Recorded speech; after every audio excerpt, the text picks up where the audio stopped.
Tonight, we'll talk about China's wars. Not the ones that it's trying to wage on its borders, but the wars within. The wars that the Chinese state wages on its own people. Tonight, we tell you about 3 regions in China: Tibet, Inner Mongolia, and Xinjiang. These are among the largest in China. Among almost 5 crore people live here in these 3 regions, these 3 provinces.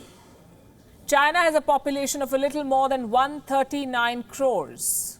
And these 3 regions, Tibet, Inner Mongolia and Xinjiang, represents less than 4% of China's population. There are also 3 autonomous regions of China. Specific minority groups have a higher population here. In some areas, the population of minorities is more than the majority Han Chinese. And that is what Beijing wants to change. It has launched a relentless campaign of oppression, crackdowns, internment camps, indoctrination, coercion. China's minorities face all of this. We'll begin with Tibet. This week, we got you 2 reports about China's mass jails for Tibetans.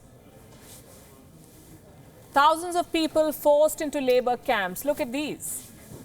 China says they're being educated, but they are being brainwashed. They're being detained against their will, forced into labor, and then shipped off to different parts of the country to do low-wage jobs. These are slave factories. The idea is to force Tibetans to give up their linguistic, cultural, and spiritual heritage. China wants to erase their identity by forcibly assimilating them. More than 500,000 Tibetans have gone through this training this year alone. It was followed by forced labor. Several thousands have already been sent to work in far-flung cities and towns. Officials in Tibet have been given quotas, targets you could say. They must send a specified number of Tibetan laborers. Larger districts are supposed to supply more workers. Some numbers have been reported: 1,000 from the Tibetan capital of Lhasa, 1,400 from Shigas, 800 from Shannon. Those who cannot meet the targets are punished. Those who do are rewarded. Agents and companies are subsidized to organize transfers. The rates are fixed: $74 for each laborer moved out of the region, $44 for those who are placed within Tibet. There is no other way to describe this. Tibetans are being trafficked, and this is a state-sponsored racket. Then we come to Inner Mongolia. Same story. China wants to erase the unique identity of Mongolians. It is targeting their language. Last month, a new order was issued. School children must be taught in Mandarin and not the Mongolian language. The people protested. Students staged walkouts. Parents pulled their children out of schools. Online petitions were circulated. How do you think Beijing responded? It went after the protesters. They were threatened with arrest.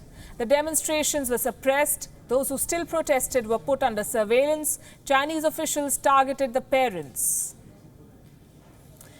What you're seeing now are copies of a WeChat message, a message that was allegedly sent by local authorities to Mongolian parents. This was a warning. It says if parents did not send their kids to school by the 17th of this month, they will lose access to government subsidies. Banks were told to stop loans for the next 5 years to parents who did not comply. High school students who did not attend classes were threatened with expulsion. This is the punishment for protest in China. The state goes after you. It goes after your family. It goes after everything you've got. Then there's Xinjiang. Communist crackdown on steroids, you could say. The world's biggest detention program, mass internment camps, open abuse of more than 1 million people. The world has slammed China, but Beijing remains undeterred. It is building more detention facilities. The New York Times reported this today. The story has some numbers. There are some 380 suspected detention sites in Xinjiang. At least 61 have expanded their area. 14 are still growing. Remember, China is believed to have incarcerated as many as 1 million Uyghurs in recent years. And now it is razing down mosques. The Australian Strategic Policy Institute has come out with an assessment. They use satellite images to study how Xinjiang is being changed, and they estimate that around 16,000 mosques, you heard that right, 16,000 1,000 mosques have been destroyed in the last 3 years. According to this report, 8,500 have been completely demolished. 30% of this region's key Islamic sites have also been demolished. How much more proof does the world need against China? It is wiping out its minorities, their culture, their identity. Practicing your faith has become a crime in China. In the name of national cohesion, China has launched one of the worst oppression campaigns in history.